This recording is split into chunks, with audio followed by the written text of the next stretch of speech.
Each weekend, ABC 10's Walt Gray catches up with the CalMatters journalists about the biggest political stories of the week. Here's Walt with more. Welcome to our weekly discussion of all things current in California politics. I'm Walt Gray. Joining us this week, reporter Emily Hoeven, a political expert from CalMatters.org. So, Emily, on Tuesday, mask rules change. It's county by county. How is all this going to shake out? Yeah, so after a lot of suspense and, wondering what the governor's administration was going to do, they decided that they are going to lift the statewide indoor mask mandate after February 15th.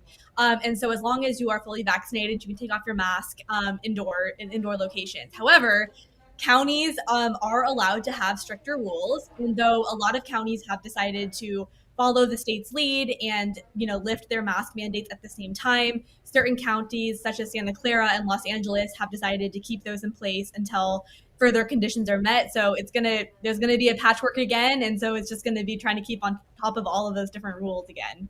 The governor made some plans this week regarding death row and how that's all going to evolve. Not that people are being executed in California anyway. Yeah, so I know we talked last week about how the governor has planned to dismantle death row and basically transfer those condemned inmates into other prisons and, rehabilitate them in different ways.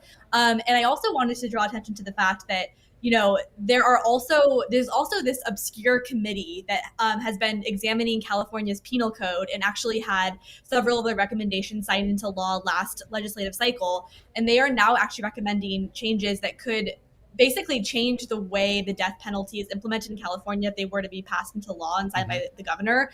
One of them would basically make it easier for inmates to challenge their convictions as racially biased. And another would limit punishments for people who are convicted as accomplices in a homicide. And so if those things were to change, that would, kind of change how many people are actually condemned to death in the first place.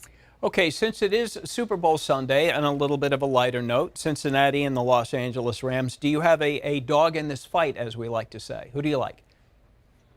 Well, I have to go with the fact that I'm a California girl, born and raised, so I have to vote for Los Angeles. And I just think it's crazy as well that it's going to, could be like 90 degrees today when they're playing. And just the fact that it's February, I'm like, welcome to California, everybody. This is the land of the sun.